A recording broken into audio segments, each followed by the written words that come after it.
Hello friends, welcome to Day Trader Telugu and good evening. Sensex 203 points down 82,353 దగ్గర close అయితే Nifty 81 points down 25,199 దగ్గర close అయింది. whereas bank Nifty 289 points down 51,400 దగ్గర close అయింది. ఇవాల్టి market ఒక price activity opening gap down, but అక్కడి నుంచి వన్ డైరెక్షనల్ గా మార్కెట్ అప్ సైడ్ కి అయితే మూవ్ తో వెళ్ళింది. ఇది నిఫ్టీ రిలేటెడ్ గా. whereas మీరు స్మాల్ అండ్ మిడ్ క్యాప్స్ ని చూసారనుకోండి, అవి న్యూట్రల్ గా ఉన్నాయి. ఇన్ఫాక్ట్ ఒక పాయింట్ లో అయితే మార్కెట్ బాగా పడినప్పుడు కూడా స్మాల్ క్యాప్స్ పాజిటివ్ లో ఉన్నాయి. సరే, ఇంతకీ మార్కెట్ ఎందుకు పడింది? దాని రిలేటెడ్ గా మీకు నేను డీటెయిల్డ్ అనాలిసిస్ 8:20 అరౌండ్ మన టెలిగ్రామ్ ఛానల్లో కూడా షేర్ చేశాను. 4 minutes దగ్గరగా క్లిప్ ఉంటుంది, బట్ అది నేను ఇప్పుడు మీకు సింపుల్ గా ఎక్స్ప్లెయిన్ చేస్తాను. నిన్న నైట్ మన మార్కెట్స్ క్లోజ్ అయ్యాక యూఎస్ కి సంబంధించిన మ్యానుఫ్యాక్చరింగ్ డేటా అప్డేట్ అవుతుందని అనుకున్నాం. అండ్ ఇన్ఫాక్ట్ అది ఇంపార్టెంట్ కాదని నేనే చెప్పాను. మళ్ళీ చెప్తున్నాను, అది పెద్ద సర్ప్రైజ్ కూడా చేయలేదు. 47.2% దగ్గరగా మ్యానుఫ్యాక్చరింగ్ డేటా యూఎస్ కి సంబంధించింది వచ్చింది. లాస్ట్ టైం అంటే జూలైలో, ఇప్పుడు వచ్చింది ఆగస్ట్ అది, దానికి ముందు జూలైలో 46.8, దాంతో కంపేర్ చేస్తే బెటరే. బట్ ఎస్టిమేట్స్ 47.5 దగ్గర ఉన్నాయన్నమాట. అనుకునే దానికంటే కొంచెమే కింద వచ్చింది. బట్ ఇది కాదు మెయిన్ రీజన్. అందరూ చాలా వరకు ఇదే మెయిన్ రీజన్ అనుకుంటున్నారు, కానీ కాదు. గ్లోబల్ గాను అండ్ పర్టికులర్ గా యుఎస్ మార్కెట్స్ లోను ఇంత షార్ప్ ఫాల్ రావడానికి ప్రధానమైన కారణం ఎన్విడియా స్టాక్ అండ్ ఈ చిప్స్ రిలేటెడ్ గా, టెక్నాలజీ రిలేటెడ్ గా ఉంటున్న స్టాక్స్ లో వస్తున్న big fall. $300 billion, yes $300 billion ఒక్క రోజులో ఎన్విడియా స్టాక్ లో పోయింది. ఏమైంది ఎన్విడియా స్టాక్ కి? Anti trust issues Nvidia face చేయడానికి, department of justice from US government face చేయడానికి పాసిబిలిటీ ఉంటుందనేలా, దీని కారణంగా వీళ్ళ బిజినెస్ మీద ఇంపాక్ట్ ఉంటుందనేలా అప్డేట్స్ కనిపిస్తున్నాడు. మోస్ట్ ఇంపార్టెంట్, ఓపెన్ ఏఐ తెలుసు కదా మీకు, ఆర్టిఫిషియల్ ఇంటెలిజెన్స్ లో వీళ్ళు రిలేటెడ్ గా మోస్ట్లీ మీకు ఒక ఐడియా ఉంటుంది. ఓపెన్ ఏఐ వీళ్ళు ఇప్పటివరకు ఎన్విడియా రిలేటెడ్ గా చిప్స్ ని యూస్ చేస్తున్నారు అండ్ ఇతర ప్లేయర్స్ తో కూడా టైప్ అయి చిప్స్ ని యూస్ చేస్తున్నారు. కానీ ఇప్పుడు వీళ్ళ ఓన్ గానీ చిప్స్ ని తయారు చేసుకుంటారు. అంతే కదా, మీకు రా మెటీరియల్ రిలేటెడ్ గా ఎక్కువ స్పెండ్ చేయాల్సి వస్తుంది. ఆ రా మెటీరియల్ మీరే ప్రొక్యూర్ చేసుకోవచ్చు వేరే ఒకరితో టైప్ అయ్యి అనుకుంటే. అదే పనే కదా చేస్తారు బిజినెస్ లో వాళ్ళ మార్జిన్స్ ని పెంచుకోవడానికి. అదే ఓపెన్ ఏఐ వాళ్ళు కూడా చేస్తారని ఇలా అప్డేట్స్ కనిపిస్తుండడం, ఇక ఎన్విడియా వాళ్ళ హవా తగ్గుతుందా అనే ఒక క్వశ్చన్ మార్క్ మార్కెట్స్ లో వ్యక్తం అవుతుండడం, స్టాక్ లో ఒక బిగ్ ఫాల్. ఇదే ఇతర ఏఐ స్టాక్స్ లోను అండ్ టెక్నాలజీ రిలేటెడ్ ఉంటున్న స్టాక్స్ లోను కనిపించేసరికి గ్లోబల్ గా ఉంటున్న ఇతర మార్కెట్స్ మీద కూడా ఆ ఇంపాక్ట్ పడింది. బట్ మనకు ఓన్లీ యూఎస్ కి సంబంధించిన మ్యానుఫ్యాక్చరింగ్ డేటానే కనిపిస్తుంది. కానీ ఈ డేటా పాయింట్ ఎన్విడియా ఫాలో అవడం, 10% ఫాలో అవడం, it's not a small thing. నేను మీకు ప్రీవియస్ గా కూడా చెప్పాను, ఎన్విడియా ఏ స్టేజ్ కి వెళ్ళిపోయిందంటే, అది ఫాలో అవుతుందంటే టెక్ స్టాక్స్ అన్నిట్లో కూడా ఇంపాక్ట్ కనిపించేలా. అండ్ దీనికి తోడు చైనాకి సంబంధించి లాస్ట్ 2 days నుంచి ఉంటున్న డేటాలండి. చైనాకి సంబంధించిన యాక్టివిటీ స్లో డౌన్ ఉందని, ఇలా యూఎస్ కి సంబంధించి వీక్నెస్, చైనాకి సంబంధించిన వీక్నెస్, ఈ రీజన్స్ తో క్రూడ్ ఆయిల్ కొంత ఫాలో అవ్వాలి. దానికి తోడు లిబియాలో ఉంటున్న టెన్షన్స్ క్లియర్ చేసుకొని మళ్ళీ ఆయిల్ ప్రొడక్షన్ స్టార్ట్ చేస్తారనేసరికి అక్కడ 5% దగ్గరగా క్రూడ్ ఆయిల్ ఫాలో అవుతుండడం, గ్లోబల్ కి ఇంకొంచెం టెన్షన్స్, ఇలా ఆయిల్ ఫాలో అయిపోతుందంటే స్లో డౌన్ ఇంకా ఎక్కువ అయిపోతుంది అనేలా. కాబట్టి ఆయిల్ ఇంతలా ఫాలో అయింటుంది. సో ఎకానమీ ఇంకా పెద్దగా గ్రో అవ్వదనేలా కూడా కొంచెం కన్సర్న్స్ రైజ్ అవుతున్నాడు. సడన్ గా 5% ఫాలో అవుతుండేసరికి ఈ లిబియా, చైనా, యుఎస్ఏ రిలేటెడ్ గా ఉన్న అన్ని ఇష్యూస్ తో సడన్ క్రూడ్ ఆయిల్ ఫాల్ కూడా మార్కెట్స్ ని, ఈక్విటీ మార్కెట్స్ ని లైట్ గా ఇంపాక్ట్ చేసి ఉండొచ్చు, గ్లోబల్ మార్కెట్స్ ని. అది ఇండియన్ ఈక్విటీ మార్కెట్స్ ఒక ఓపెనింగ్ ఇంపాక్ట్ చేసింది. అండ్ నేను ఆడియోలో కూడా మీతో చెప్పింది, ఓపెనింగ్ మార్కెట్ రిలేటెడ్ గా నెగిటివ్ గానే ఉంటుంది. బట్ ఆఫ్టర్ దట్ మార్కెట్స్ లో ఉంటున్న ఫండ్స్ ఎలా మార్కెట్ ని తీసుకువెళ్తాయి, ఎండ్ లో ఎక్కడ ఉంచుతున్నాయి, డే హైలోనా డే లోనా, ఓపెనింగ్ లో ఉంటున్న లో మళ్ళీ మనకి బ్రేక్ అవుతున్నా, 1 hour లో బ్రేక్ అవుతున్నా, ఇది మనం అబ్జర్వ్ చేయాలి. సో ఫర్దర్ మార్కెట్ రిలేటెడ్ గా డైరెక్షన్ మనకి దాంతో అర్థమవుతుంది. ఇవాళ నేను అబ్జర్వ్ చేసిన దాని ప్రకారం ఓపెనింగ్ తర్వాత నుంచి small and mid cap space లో పెద్ద సెల్ ఆఫ్ లేకపోతుండడం, ఇవాళ సెల్లింగ్ అంత సీరియస్ నోట్ గా అయితే కనిపించలేదు. అండ్ నిన్నటి వీడియోలోనే బ్యాంక్ నిఫ్టీ రిలేటెడ్ గా ఉంటున్న last hour price action and ఆ పాయింట్ లో మనకు ఉంటున్న గ్లోబల్ డేటా, అంటే గ్లోబల్ మార్కెట్స్ లో ఉంటున్న మూవ్, దీన్ని బట్టి మనకి next day opening gap down అనే ఇండికేషన్ ప్రైమరీ బేసిస్ తో మనం అనుకోవచ్చు. అది నిన్నటి వీడియోలో కూడా నేను మీకు షేర్ చేశాను. గ్యాప్ డౌన్ ఓపెనింగ్ నెక్స్ట్ ఉంటుంది, బట్ దాని తర్వాత ఎలా మార్కెట్ ఉంటుంది అనేది ఇంపార్టెంట్ అని కొంచెం సాటిస్ఫాక్టరీ గానీ ఇవాళ ప్రైస్ యాక్షన్ నాకైతే అనిపించింది. ఆ వీక్నెస్, గ్లోబల్ వీక్నెస్ ని ఒక్కసారి అబ్జర్వ్ చేయండి. ఒకసారి యుఎస్ మార్కెట్స్ ని కానీ, యూరోపియన్ మార్కెట్స్ ని కానీ, ఏషియన్ మార్కెట్స్ ని కానీ మీరు అబ్జర్వ్ చేశారంటే మన ఇండియన్ ఈక్విటీ మార్కెట్స్ క్లోజింగ్ ఎంత స్ట్రాంగ్ గా ఉందనేది మనకు అర్థమవుతుంది. లెట్స్ సీ కమింగ్ డేస్ లో మార్కెట్స్ ఏ డైరెక్షన్ తీసుకుంటాయని. యాజ్ ఆఫ్ నౌ ఇవాళైతే భయపడేలా నాకు ప్రైస్ యాక్షన్ అయితే కనిపించలేదు. ఇదైతే నేను మళ్ళీ చెప్పాలనుకుంటున్నాను, నేను బయాస్డ్ కాదు, లైక్ బులిష్ గానే ఉండాలి, ఎప్పుడు అలానే ఆలోచించాలనుకుంటే ఖచ్చితంగా మార్కెట్ లో రాంగ్ అవుతాం. మార్కెట్ ఎటైనా వెళ్తుంది, కానీ ఆ పాయింట్ లో మనకుంటున్న డేటా పాయింట్స్ ని బట్టి ఏ సైడ్ 50-50 కాకుండా ఏ సైడ్ మనకి ఎక్కువ వెయిట్ పడుతుంది అనే దాంట్లో నాకు ప్రెసెంట్ నెగిటివ్ గా మార్కెట్ ఇవాళ ఫాలో అయిన తర్వాత కూడా నెగిటివ్ గా మార్కెట్ ఉందనేలా స్ట్రాంగ్ ఇండికేషన్స్ మార్కెట్ ఒక ప్రైస్ యాక్షన్ లో కనిపించట్లేదు. ఎప్పుడు గుర్తుంచుకోండి, మార్కెట్ లో ఒక ఫియర్ రైజ్ అయింది అనుకోండి, ఫస్ట్ మనకి mid and small cap stocks లో అది రిఫ్లెక్ట్ అవ్వాలి. అక్కడ రిఫ్లెక్ట్ అవ్వనంత వరకు ఆ ఫియర్ అంత స్ట్రాంగ్ ఫియర్ అయితే కాదు. అండ్ నేను మీకు చాలా డేస్ బ్యాక్ నుంచి చెప్తున్నాను, ఈ ఆడియోలో కూడా మెన్షన్ చేశాను, మీకు September 6th అంటే రేపు కాక ఆ తర్వాత రోజు మార్కెట్స్ క్లోజ్ అయిన తర్వాత జాబ్స్ డేటా వస్తుంది. ప్రెసెంట్ ఉంటున్న డేటా పాయింట్స్ ని బట్టి జాబ్స్ డేటా ఎలా ఉంటుంది అనేది ఫెడ్ వాళ్ళ వడ్డీ రేట్ల కట్ ని డిసైడ్ చేస్తుంది. ఆల్మోస్ట్ 4.5 సంవత్సరాలైంది, 4.5 years ఫెడ్ వాళ్ళు వడ్డీ రేట్లు కట్ చేసి. So after a long time first time వాళ్ళు వడ్డీ రేట్లు కట్ చేయడం డెఫినెట్లీ మార్కెట్స్ ని ఇంపాక్ట్ చేస్తుంది. బట్ వాట్ ఆఫ్టర్ నెక్స్ట్ అనేది మెయిన్ క్వశ్చన్. ఇక్కడ నాకు సంబంధించి నేను గతంలో చూసిన ఒక్క డేటా పాయింట్ ని మీతో షేర్ చేస్తాను. ఎప్పుడైనా మార్కెట్ కి ఖచ్చితంగా వడ్డీ రేట్లు కట్ ఉంటది, ఇక్కడ నుంచి కట్ అవుతుంది, మార్కెట్ లో వడ్డీ రేట్లు కట్ ఉంటది అని అనిపించింది అనుకోండి, ఆ మొత్తం ఈవెంట్ అంతా కూడా వడ్డీ రేట్లు కట్ ముందే మార్కెట్ లో రిఫ్లెక్ట్ అవుతుంది. వన్స్ కట్ చేశాక అది ఇంకా పెద్ద ప్రభావం చూపించదు. ఇన్ఫాక్ట్ ఉంటే కొంత ప్రాఫిట్ బుకింగ్ కూడా, అదేంటి కట్ చేస్తే ప్రాఫిట్ బుకింగ్ మార్కెట్ బాగా పెరిగిపోవాలి కదా అంటే పెరుగుతుంది, బట్ అది సస్టైన్ అవ్వడం కష్టం. ఓన్లీ వడ్డీ రేట్ల కట్ మీదే మార్కెట్లు ఎక్కడికో వెళ్ళిపోతాయంటే అది జరగదు. ఎందుకంటే మార్కెట్ లో అంచనాలు అనేటివి ముందు నుంచి ఉంటాయి. సో కాబట్టి వడ్డీ రేట్లు కట్ అప్పుడు ఏదైనా మార్కెట్ లో ఫుల్ బజ్ నెలకొందనుకోండి, మార్కెట్ బాగా పెరగడం, 1-2 రోజులు బాగా యుఫోరియా ఉందనుకోండి, అవాయిడ్ 1 or 2 weeks అండి. నేను మళ్ళీ చెప్తున్నాను, ఎందుకంటే ఇది చాలా ఇయర్స్ తర్వాత మనకి సైకిల్ టర్న్ అవడం కదా, అన్నెసరీగా అక్కడ ట్రాప్ అవ్వద్దు. అక్కడ ఏదైతే బజ్ మనకి అప్ సైడ్ కనిపిస్తుందో, వడ్డీ రేట్లు కట్ వచ్చిందంటే ఎకానమీలో లిక్విడిటీ వస్తుంది, కంపెనీస్ గ్రో అవుతాయి, బ్యాంక్స్ గ్రో అవుతాయి, మొత్తం ఎకానమీ అంతా స్ట్రాంగ్ అయిపోతుంది అనేలా ఏదైతే బజ్ వస్తుందో, ఆ బజ్ లో మార్కెట్స్ ఇనిషియల్ గా స్టార్టింగ్ లో పైకే రియాక్ట్ అవుతాయి, పాజిటివ్ గానే ఉంటాయి. బట్ ఇదంతా కూడా చాలా నెలల నుంచి మార్కెట్ లో తిరుగుతున్న సైకిలే కాబట్టి ప్రాఫిట్ బుకింగ్ అనేది ఇంకే ఈవెంట్ ఉండదు కదా, బిగ్ ఈవెంట్, ప్రాఫిట్ బుకింగ్ అనేది ఆ టైంలో స్టార్ట్ అయ్యే ఛాన్సెస్ కూడా ఎక్కువ ఉంటాయి. కాబట్టి నేను పర్సనల్ గా ఇలా మల్టీ ఇయర్ లో ఏదైనా చేంజెస్ గ్లోబల్ గా ఉంటున్న సెంట్రల్ బ్యాంక్స్ తీసుకుంటున్నప్పుడు ఆ డెసిషన్ తర్వాత 1 or 2 days తర్వాత నుంచి నేను మార్కెట్ లో స్టెబిలిటీ కోసం ఆ డైరెక్షన్ కోసం అయితే చూస్తాను. Important levels down side break అయి క్లోజ్ అయిపోతున్నాయా, న్యూస్ ఏమో పాజిటివ్ గా వచ్చి మార్కెట్ ఏమో వీక్ గా ఇంపార్టెంట్ లెవెల్స్ బిలో వచ్చి క్లోజ్ అవుతుందా, దెన్ అప్పుడు డైరెక్షన్ చేంజ్ అయ్యే ఛాన్సెస్ ఉన్నాయనే ఒక డెసిషన్ అందరికంటే మనం ముందుగా తీసుకునే ఛాన్సెస్ కూడా మనకి కనిపిస్తాయి. సో ఇదంతా నేను ట్రేడర్స్ ఆస్పెక్ట్ లో చెప్తున్నాను. ఇన్వెస్ట్మెంట్ ఆల్వేస్ రిమెంబర్, మనం ఎప్పుడు మార్కెట్ ని టైం చేయలేం. ఈవెన్ ఒక 5-10% మార్కెట్ పడినా మన time period 5 or 10 years time period తో ఉంటే దాన్ని అసలు వీటి గురించి ఆలోచించాల్సిన నీడే లేదు. కాబట్టి ట్రేడర్స్ గుర్తుంచుకోవాల్సిందల్లా ఇంపార్టెంట్ లెవెల్స్ ఒకటి ఉంచుకోండి. మార్కెట్ లో పర్టికులర్ గా ఈ సైకిల్స్ చేంజ్ అవుతున్నప్పుడు, సెప్టెంబర్ లోనే మనకి ఇంట్రెస్ట్ రేట్ కట్ ఉంది కాబట్టి 17-18 మనకి మీటింగ్ జరిగి 18 నైట్ అప్డేట్ వస్తుంది కాబట్టి దాని తర్వాత ఒకవేళ మార్కెట్ లెట్స్ సే ఈ జోన్స్ దగ్గరే ఉందనుకోండి, ఏదైనా ఇంపార్టెంట్ లెవెల్ ఒకటి ఉంచుకొని 24,700 ఇప్పుడున్న లాజిక్స్ ని బట్టి ఆ లెవెల్ బ్రేక్ అయ్యి బిలో క్లోజ్ అయింది అనుకోండి, వడ్డీ రేట్ కట్ చేసినా మార్కెట్ ఫాలో అయింది, బిలో క్లోజ్ అయింది అనుకోండి, దెన్ టెంపరీగా మార్కెట్ లో అదే హై అవడానికి ఛాన్సెస్ ఉన్నాయి అండ్ డౌన్ సైడ్ కన్సాలిడేట్ అవ్వడం అది ఇంకొంచెం వీక్ అయ్యే ఛాన్సెస్ ఉంటాయి. కాబట్టి కమింగ్ డేస్ లో ఆఫ్టర్ మనకు ఆ ఫెడ్ అప్డేట్, నేను ముందే ఎందుకు చెప్తున్నానంటే ఆ పాయింట్స్ లో నేను ఎక్కువ ప్రయారిటీ అనేది ఫెడ్ రిలేటెడ్ గా ఉంటున్న ఈవెంట్ కి ఇవ్వచ్చు. అది నేను మీకు ఎక్స్ప్లెయిన్ చేయడంలో కానీ ఎలా ఉంటుందనే దాంట్లో కానీ ఇవ్వచ్చు. లేదు నేను ముందుగా చెప్పి పెడితే మీరు కూడా సైకలాజికల్ గా దానికి ప్రిపేర్డ్ గా ఉంటారు కాబట్టి ఆ టైంలో ఫ్లో తో వెళ్ళిపోకండి. గుర్తుంచుకోండి, ఇది చాలా టైం బ్యాక్ నుంచి మొత్తం గ్లోబల్ గా ఉంటున్న దగ్గర అందరికీ తెలిసిందే ఫెడ్ వాళ్ళు వడ్డీ రేట్లు కట్ చేస్తారని. సో ఆ పాయింట్స్ లో ఒకవేళ వచ్చిన అప్డేట్ పాజిటివ్ కానీ మార్కెట్ నెగిటివ్ గా రియాక్ట్ అవుతుంటే గుర్తుంచుకోండి అదొక షార్ట్ టర్మ్ కన్సాలిడేషన్ మార్కెట్ కి స్టార్ట్ అయ్యిండొచ్చని. And coming to FIs, strong అని రీసెంట్ టైమ్స్ లో వాళ్ళు ఇండియన్ ఈక్విటీ మార్కెట్స్ లో బయర్స్ గానే ఉన్నారు, ఎక్కడ కూడా టర్న్ అవ్వట్లేదు సెల్లర్స్ గా. అండ్ ఈవెన్ ఎఫ్ఐఎస్ ఒక ఫ్యూచర్స్ యాక్టివిటీ కూడా స్ట్రాంగ్ గానే ఉంది, 70% లాంగ్స్ లో ఉన్నారు, వెరస్ క్లయింట్స్ 60% షార్ట్ లో ఉన్నారు. నేను మీకు రీసెంట్ డేస్ లో చెప్తూ ఉన్నది క్లయింట్స్ సైడే ఎక్కువ మార్కెట్ మూవ్ అవుతుంది, వాళ్ళు ఎటు వెళ్తుంటే మార్కెట్ ఆ డైరెక్షన్ లోనే ఉంటుంది.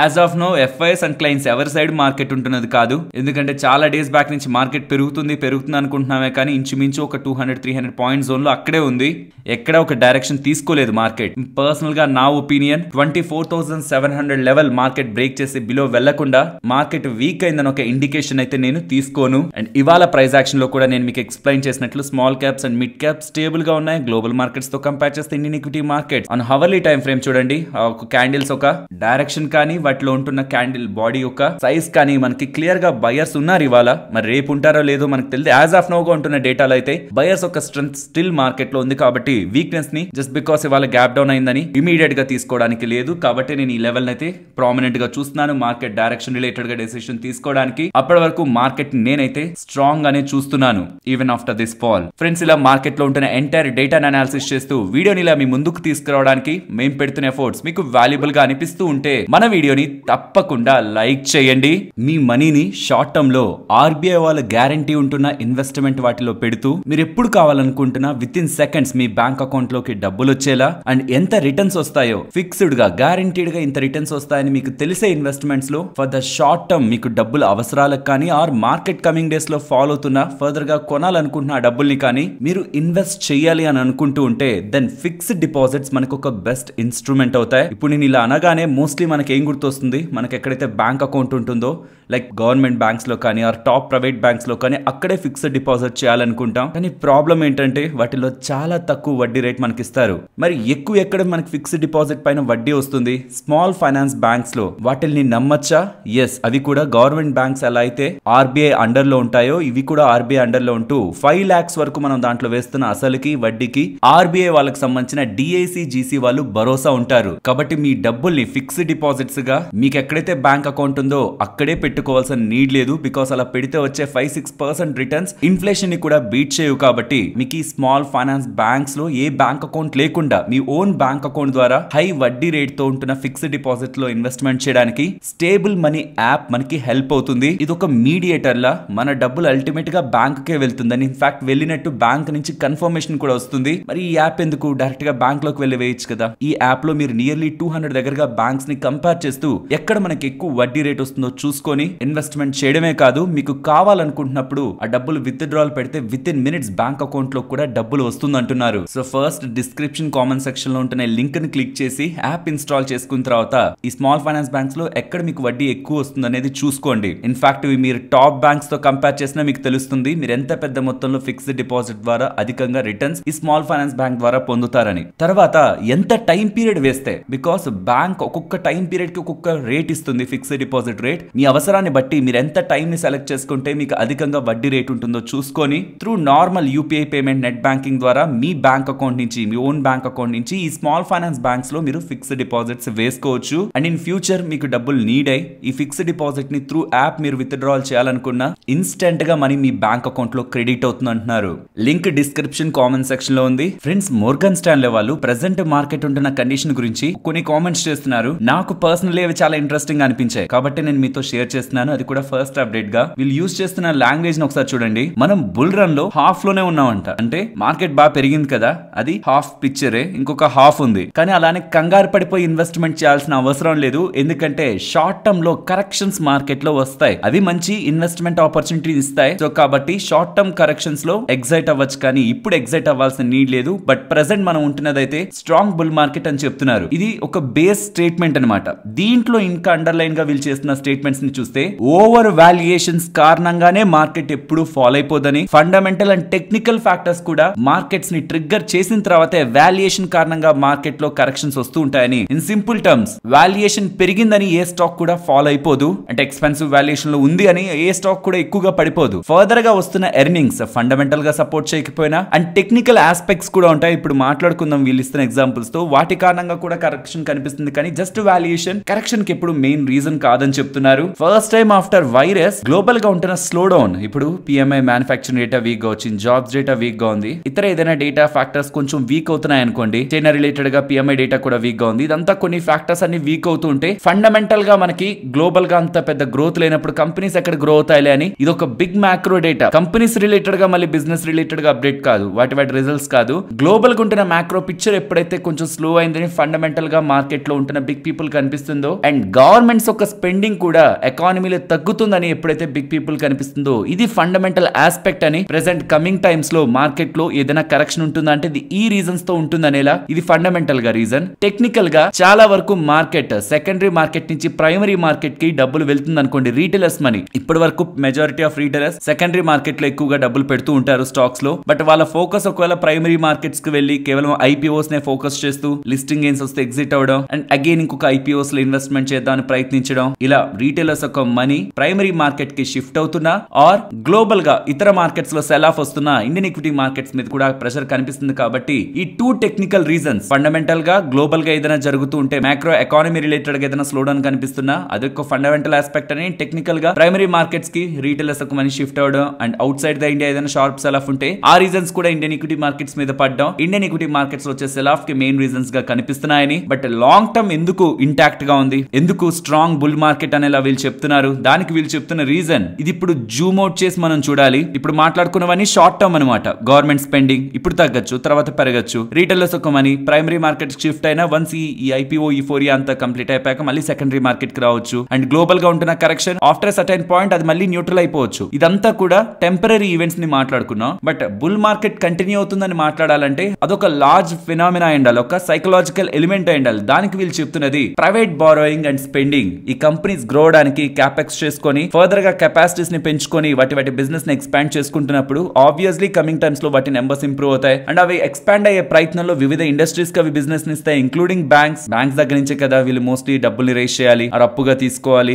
ఈక్విటీ ద్వారా డెట్ ద్వారా కూడా రేస్ చేస్తారు. But majority of time corporates కి బ్యాంక్స్ కూడా లోన్స్ ఇస్తూ ఉంటాయి. ఇది ఒక ఆస్పెక్ట్. కంపెనీస్ గ్రో అవుతున్నాయి, ఎక్స్పాండ్ అవుతున్నాయి. దీని కారణంగా ఎకానమీ రిలేటెడ్ గా వాటి ఒక ఇంపాక్ట్ ఉంటుంది. అండ్ వాటికి కూడా వాటి ఎర్నింగ్స్ ని ఇంప్రూవ్ చేసుకునే స్కోప్ ఉంటుంది. కాబట్టి ఫండమెంటల్ గా కంపెనీస్ గ్రో అవుతుండడం, స్టాక్ మార్కెట్స్ కూడా కమింగ్ టైమ్స్ లో గ్రో అవుతాయి, ఇండియన్ ఈక్విటీ మార్కెట్స్ గ్రో అవుతాయి అన్న దానికి వీళ్ళు చెప్తున్న మెయిన్ ఆస్పెక్ట్. అండ్ రెండవది ఇండియన్ రీటైలర్స్. వీళ్ళెవ్వరు కూడా మీరు చూడండి ఈ మధ్య కాలంలో ఎవ్వరు కూడా ఇండియన్ రీటైలర్స్ ని బయటికి తీసి ఏ అనాలిసిస్ ని కూడా చేయట్లేదు. ఎందుకంటే వాళ్ళ ప్రెసెన్స్ అంత స్ట్రాంగ్ గా వెళ్ళిపోయింది, డీప్ రూటెడ్ గా వెళ్ళిపోయింది. ఇప్పుడు ఎలా ఉందంటే ఎఫ్ఐఎస్ మైండ్ మార్చుకుంటే ఏమవుతుందని కాదు, రీటైలర్స్ ఒక మైండ్ వాళ్ళు ఎప్పుడు ఇంపాక్ట్ అవుతారు, వాళ్ళు ఏ పాయింట్ లో ఇది ఇంకా మనకు వద్దు అనుకుంటారన్నది, మార్కెట్స్ అంత కరెక్ట్ కాదనుకుంటారన్నదే మార్కెట్స్ ని నెక్స్ట్ మూని డిసైడ్ చేసేలా ఉంది. వీళ్ళు చెప్తున్నది కూడా ఇండియన్ హౌస్ హోల్డింగ్స్ లో ఇప్పుడు ఈక్విటీస్ రిలేటెడ్ గా చేసే అలొకేషన్ పెరుగుతూ ఉందని. ఇక్కడితో కాదు, ఇంకా అది ఫర్దర్ గా కూడా పెరుగుతూ ఓవరాల్ మార్కెట్స్ ఒక పెరుగుదలలో ఇండియన్ రీటైలర్స్ ఒక మనీ ప్రధానమైన రోల్ ప్లే చేస్తుంది. కాబట్టి కమింగ్ టైమ్స్ లో బుల్ మార్కెట్ ఇంటాక్ట్ గా ఉంటుందనేలా మోర్గాన్ స్టాన్లే వాళ్ళు చెప్తున్నారు. లాజిక్ అర్థమైంది కదా. టెంపరరీగా మనకి ఇష్యూస్ ఉంటాయేమో, బట్ ఆ ఇష్యూస్ ఒక పాయింట్ కి సెటిల్ అవ్వాల్సిందే. నెక్స్ట్ మార్కెట్ పెరగాల్సిందే. పెరగడానికి రీజన్స్ అండ్ షార్ట్ టర్మ్ లో పడడానికి రీజన్స్ ఇవి వీళ్ళు క్లియర్ గా ఎక్స్ప్లెయిన్ చేశారు. నాకైతే చాలా ఇంట్రెస్టింగ్ అనిపించింది. అంటే లాజికల్ గా కొన్ని ఆస్పెక్ట్స్ గురించి మాట్లాడేసరికి మీతో కూడా షేర్ చేయాలని ఈ డేటాని మీ ముందుకు తీసుకొచ్చాను.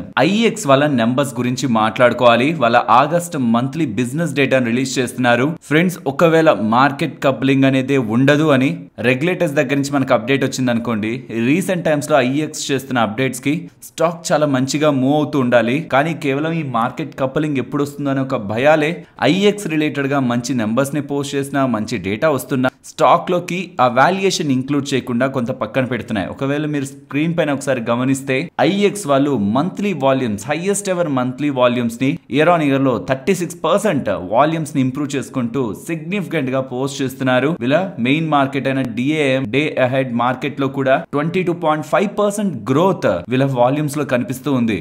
సో ఓవరాల్ వాల్యూమ్స్ 36% దగ్గరగా గ్రో అయ్యాయి. కానీ వీళ్ళ మెయిన్ మార్కెట్ అందులో డిఏఎం సెగ్మెంట్ 22.5% దగ్గరగా స్ట్రాంగ్ గా గ్రో అవుతున్నాయి. అండ్ డిఏఎం ప్రైజులు మాత్రం ఇయర్ ఆన్ ఇయర్ లో 38% డ్రాప్ అవుతున్నాయి. 4.28 దగ్గరగా కనిపిస్తుంది.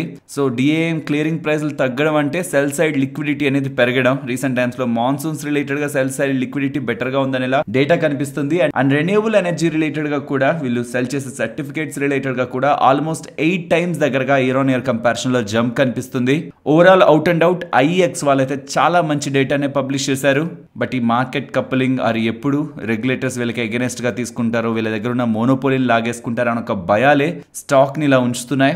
ఎల్స్ రీసెంట్ టైమ్స్ లో నెంబర్స్ బానే ఉన్నాయి అండ్ మంత్లీ అప్డేట్స్ ని కూడా బెటర్ గా వెళ్ళిస్తూ ఉన్నారు. ఫ్రెండ్స్, ఒకవేళ మీరు బ్యాంకింగ్ స్పేస్ లో అనాలిసిస్ చేస్తూ వాటిలో స్టడీ చేస్తూ ఏ బ్యాంక్ స్టాక్స్ రిలేటెడ్ గా ఎటువంటి స్టెప్ తీసుకోవాలనేలా మీరు ఒకవేళ చూస్తూ ఉంటే దెన్ మోర్గాన్ స్టాన్లే వాళ్ళు బ్యాంక్స్ రిలేటెడ్ గా రిలీజ్ చేసిన కంప్లీట్ రిపోర్ట్ ఒక డేటా మీకు యూస్ఫుల్ అవ్వచ్చు. మోర్గాన్ స్టాన్లే వాళ్ళు బ్యాంకింగ్ స్పేస్ అట్రాక్టివ్ గానే ఉంది, కానీ అన్ని బ్యాంక్స్ బెటర్ గా ఉండవని, ఈ రేట్ సైకిల్ టర్న్ అవుతున్నప్పుడు కొన్ని బ్యాంక్స్ లోనే బెటర్ గ్రోత్ కనిపిస్తుందని, పర్టికులర్ గా టాప్ ప్రైవేట్ బ్యాంక్స్ లోనే గుడ్ గ్రోత్ ఉంటుంది, కానీ మిడ్ అండ్ స్మాల్ బేస్ ఉంటున్న బ్యాంక్స్ లో అంత గుడ్ గ్రోత్ కనిపించకపోవచ్చని వీళ్ళ టాప్ పిక్స్ గా ICICI bank, Kotak Mahindra bank, axis bank ని స్ట్రాంగ్ గా ఉంచుతున్నారు. వెరాజ్ ఇతర పబ్లిక్ సెక్టర్ బ్యాంక్స్ కానీ ప్రైవేట్ సెక్టర్ బ్యాంక్స్, అది కూడా చిన్న బేస్ ఉంటున్న బ్యాంక్స్ కానీ వాళ్ళ వెయిటేజ్ని అండ్ టార్గెట్స్ ని కూడా రివైజ్ చేస్తూ కేవలం ICICI, Kotak and axis related గా మాత్రమే ఇఫ్ రేట్ సైకిల్ రిలేటెడ్ గా చేంజెస్ వస్తున్నప్పుడు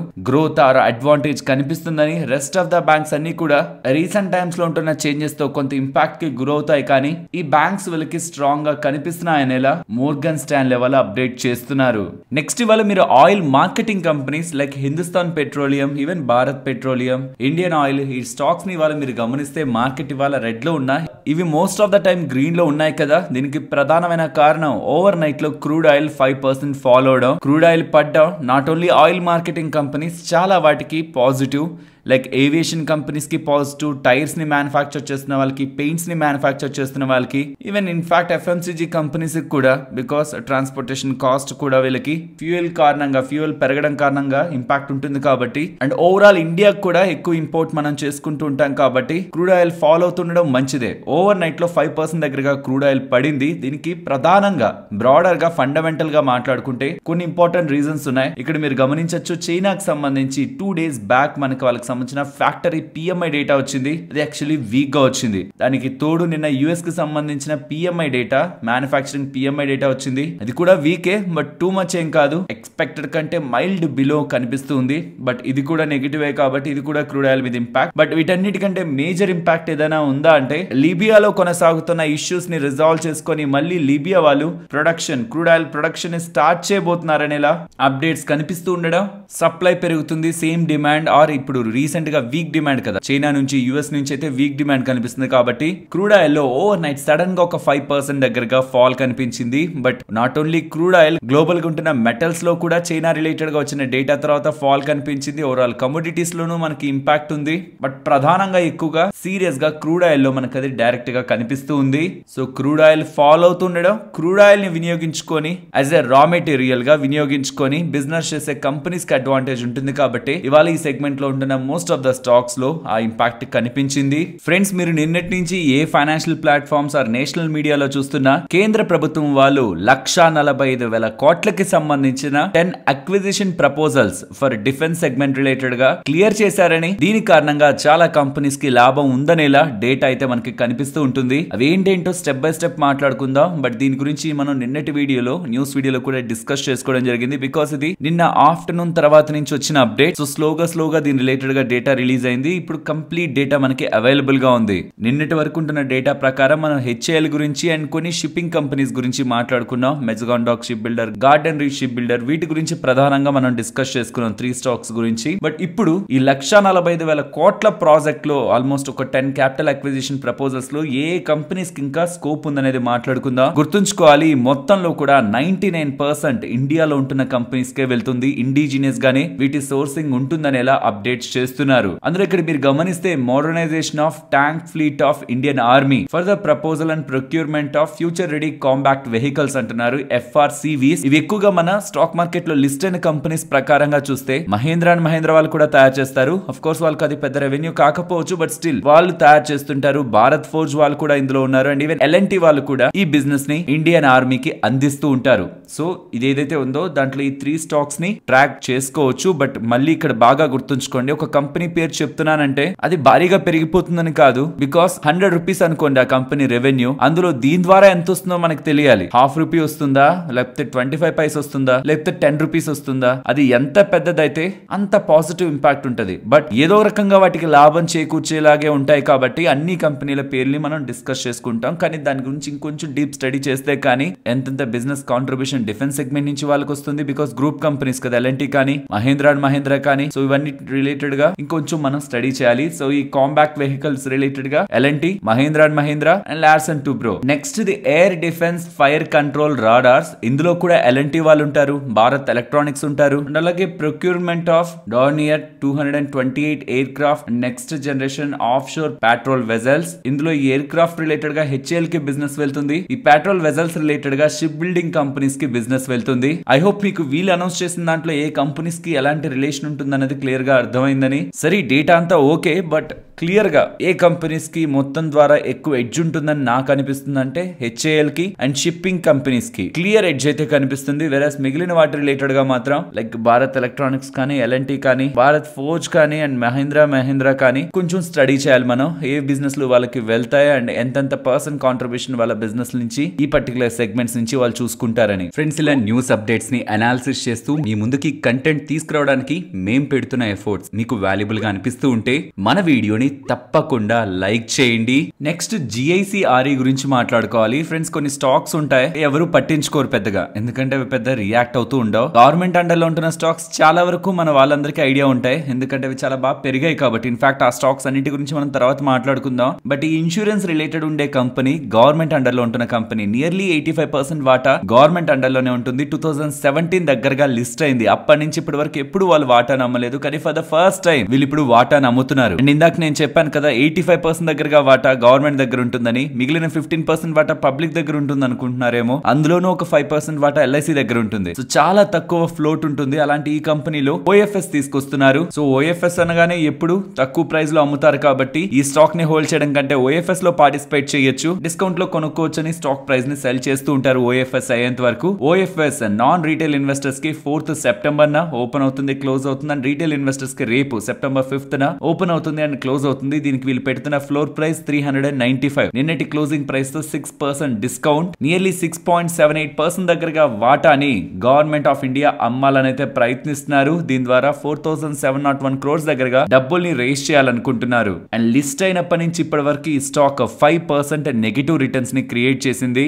next AU small finance bank. వీళ్ళు స్మాల్ ఫైనాన్స్ బ్యాంక్ నుంచి యూనివర్సల్ బ్యాంక్ గా, అంటే public private sector top banks ఉంటాయి కదా, స్కెడ్యూల్డ్ కమర్షియల్ బ్యాంక్స్, వాటిలా మారేందుకు వాలంటరీ ట్రాన్సాక్షన్ కోసం RBI దగ్గర అప్రూవల్ పెట్టుకుంటున్నట్లు కనిపిస్తుంది. సో ఇది కానీ వన్స్ అప్రూవ్ అయిందంటే వీళ్ళకి స్మాల్ ఫైనాన్స్ బ్యాంక్ నుంచి కమర్షియల్ బ్యాంక్ గా మనకి కనిపిస్తారు. స్మాల్ ఫైనాన్స్ బ్యాంక్ గానే ఉండొచ్చు కదా, ఎందుకు స్కెడ్యూల్డ్ కమర్షియల్ బ్యాంక్ అవ్వడం? Like ICICI bank, state bank of India, Axis bank, HDFC bank, Kotak Mahindra bank, వీళ్ళలా ఎందుకు మారడం? స్మాల్ ఫైనాన్స్ బ్యాంక్ గానే ఉండొచ్చు కదా. అంటే స్మాల్ ఫైనాన్స్ బ్యాంక్స్ లో కొన్ని రిస్ట్రిక్షన్స్ ఉంటాయి. లైక్ పెద్ద పెద్ద లోన్స్ ఇవ్వకూడదు వాళ్ళకి మెజారిటీ లోన్స్ అంతా 75% లోన్స్ అంతా కూడా 25 lakhs బిలోనే ఉండాలి. అండ్ వాళ్ళకి సంబంధించిన బ్రాంచెస్ ఉంటాయి కదా, ఆఫీసులు ఉంటాయి కదా, అందులో చాలా వరకు బ్రాంచెస్ నియర్లీ 25% దగ్గరగా బ్రాంచెస్ రూరల్ ఏరియాస్ లోనే ఉండాలి. ఇలాంటి రిస్ట్రిక్షన్స్ ఏం కమర్షియల్ బ్యాంక్స్ కి ఉండవు. ఓన్లీ వాళ్ళు 40% of the loans priority sectors కి ఇవ్వాలనేలా ఉంటాయి తప్పితే ఇన్ని రిస్ట్రిక్షన్స్ స్మాల్ ఫైనాన్స్ బ్యాంక్స్ కున్నట్టు స్కెడ్యూల్డ్ కమర్షియల్ బ్యాంక్స్ ఉండవు. కాబట్టి ఎవరెవరైతే ఇంకా బాగా గ్రో అవ్వగలం, మనకు స్కోప్ ఉంది అనుకుంటారు, వాళ్ళు స్మాల్ ఫైనాన్స్ బ్యాంక్స్ నుంచి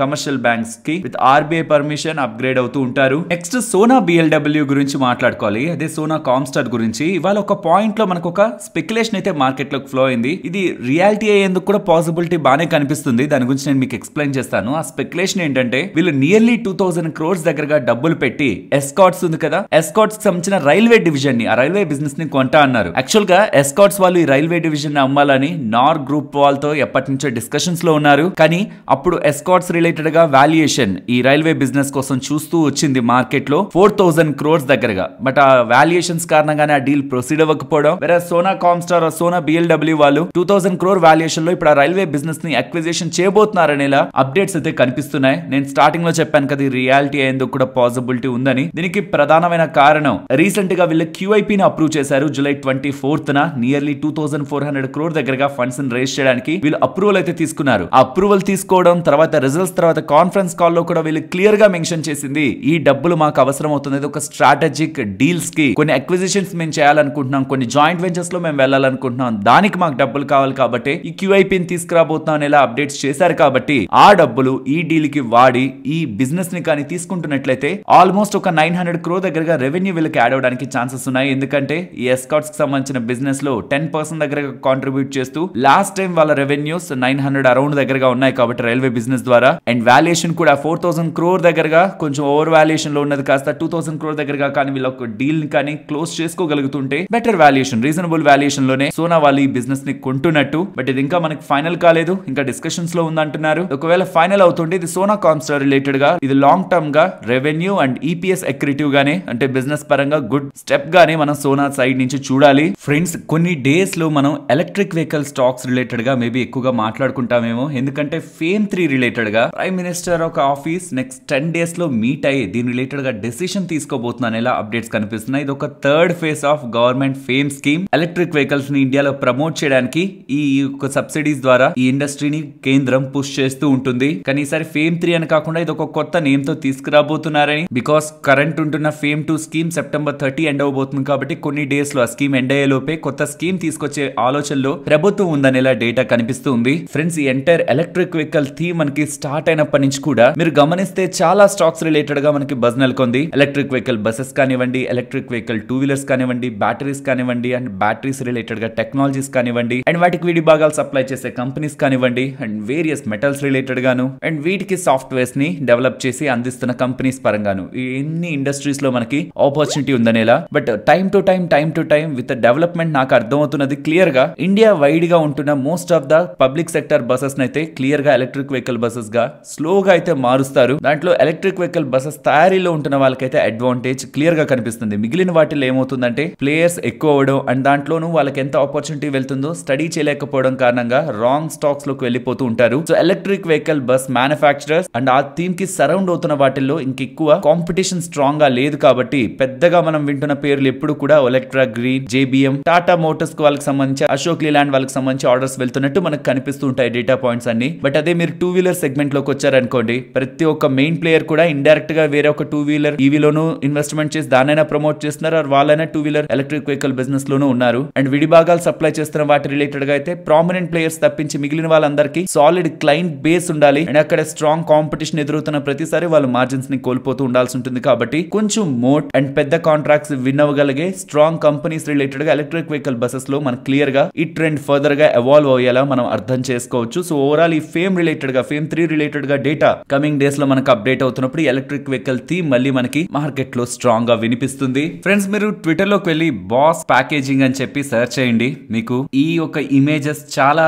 ప్లాట్ఫామ్స్ లో కనిపిస్తూ ఉంటుంది. నేను ఇమేజ్ చూపించేదో చెప్పేసి వెళ్ళిపోవాలని కాదు, ఒక్కసారి లాజిక్ ని అర్థం చేసుకోవడానికి ప్రయత్నించండి. ఇక్కడ మీకు కనిపిస్తున్నది boss packing solutions private limited. ఇది వీళ్ళ మ్యానుఫ్యాక్చరింగ్ యూనిట్. వీళ్ళ ఫండమెంటల్స్ ని చూసారనుకోండి, 2022 లో వీళ్ళు నియర్లీ 46 lakhs దగ్గరగా ప్రాఫిట్ ని చేశారు. 2023 లో 1 crore, 2024 లో కూడా 1 crore దగ్గరగా ప్రాఫిట్ ఉంది. మార్జిన్స్ 7 to 8% దగ్గరగా ఉన్నాయి. బ్యాలెన్స్ షీట్ సైజ్ 7 crore దగ్గరగా ఉంటుంది. అండ్ వీళ్ళ ఐపీఓ సైజ్ 8.4 crore. సో వీళ్ళ బ్యాలెన్స్ షీట్ మొత్తం కొంటున్న సైజ్ కంటే వీళ్ళ ఐపీఓకి ఎక్కువగానే కోట్ చేస్తున్నారు, దానికంటే ఎక్కువ అడుగుతున్నారు. మరి 8 crores అడుగుతున్న దానికి ఎంత ఓవర్ సబ్స్క్రైబ్ అయిందో తెలుసా? ఈ ఎస్ఎంఈ ఐపీఓ 90 times దగ్గరగా సుమారు 1085 crores మేము ఇస్తామనేలా మొత్తం అందరూ కూడా ఇన్వెస్టర్స్ కలిపి చెప్తున్నారు. అండ్ రీటైలర్స్ అయితే ఏకంగా 165 times ఓవర్ గా సబ్స్క్రైబ్ చేసుకున్నారు. రీటైలర్స్ అంత ఎక్సైట్ అవ్వాల్సిన లాజిక్ ఏముందనేది కూడా మనం ఆలోచించాలి. వీళ్ళు రావడం తప్పు కాదు, అడగడం తప్పు కాదు, బట్ అడుగుతున్న దానికి అంత మనీ ఎలా ఫ్లో అవుతుంది ఎస్ఎంఈ దాంట్లోకి? వస్తున్న ఏ ఐపీఓనైనా, ఎస్ఎంఈ ఐపీఓస్ లో ఏ ఐపీఓనైనా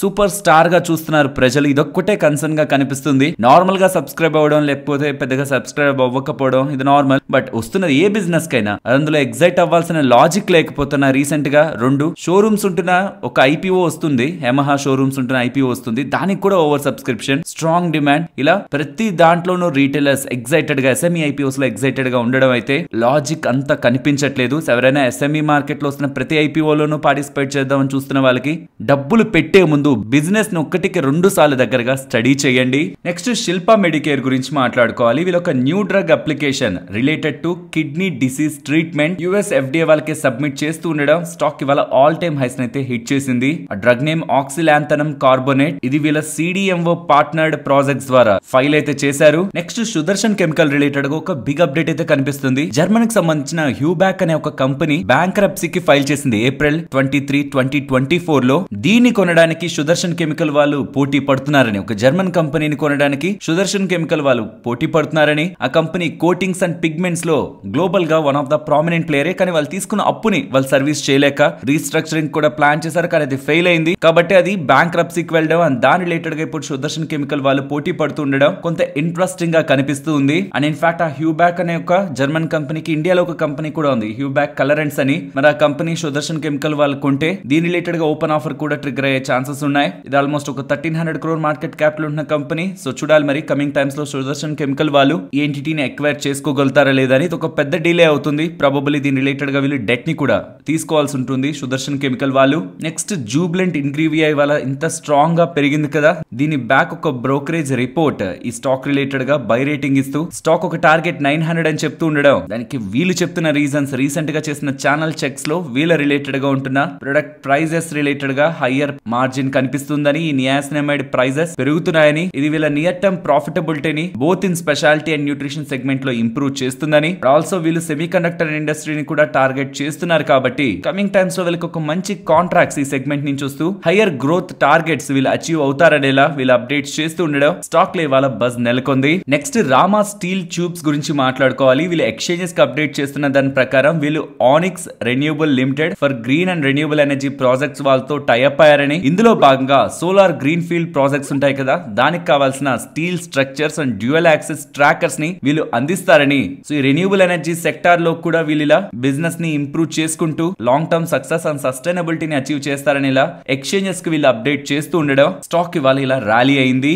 అండ్ గ్లోబల్ గా కాఫీ ప్రైజులు స్ట్రాంగ్ గా పెరుగుతుండడం CCL ప్రొడక్ట్ స్టాక్ లో ఇవాళ మంచి బజ్ అయితే కనిపించింది. దీనికి ప్రధానమైన కారణం బ్రెజిల్ రిలేటెడ్ గా ఉంటున్న హీట్ వేవ్, అక్కడ growing conditions, coffee growing conditions ని మారుస్తూ ఉండేసరికి most of the coffee stocks అన్ని బ్రెజిల్ రిలేటెడ్ గా అండ్ గ్లోబల్ గా ఉంటున్న స్టాక్స్ కూడా చాలా వరకు మూవ్ అవుతున్నాయి బికాస్ కాఫీ ప్రైజులు పెరుగుతుండడం కారణంగా. అండ్ EU-DR రిలేటెడ్ గా కూడా, European union deforestation regulations related గా కూడా ఈ కాఫీ రిలేటెడ్ గా ఎక్స్పోర్ట్స్ పై ఇంపాక్ట్ కనిపిస్తుందని, దీని రిలేటెడ్ గా ఈ కంపెనీ యొక్క మేనేజ్మెంట్ మాట్లాడుతూ ప్రెసెంట్ అన్ఎక్స్పెక్టెడ్ గా కాఫీ ప్రైజులు బాగా ఎక్కువగా పెరిగాయి, బట్ అది కంటిన్యూ అవుతుంది, ఈ ప్రైస్ లోనే సస్టైన్ అవుతుంది ఫర్ ద షార్ట్ టర్మ్ అని చెప్తూ వియత్నాం రిలేటెడ్ గా వీళ్ళ కెపాసిటీస్ ని ఇంకొంచెం పెంచుకుంటూ Q3 FY25 నాటికి 77,000 metric tons of coffee capacity వీళ్ళ రిలేటెడ్ గా ఉంటుందని, 20 to 30% of value growth and volume related గా అప్ టు 20% దగ్గరగా 10 to 20% దగ్గరగా FY25 లో వీళ్ళు చూస్తారని, in the medium and long term వీళ్ళు అప్డేట్స్ చేస్తూ ఉండడం. కాఫీ ప్రైజులు పెరుగుతున్నాయి, బిజినెస్ కూడా స్టేబుల్ గా ఉంటుంది, ప్రైజులు కూడా స్టేబుల్ గా ఉంటాయి అండ్ గుడ్ గ్రోత్ మాకు ఉంటుందని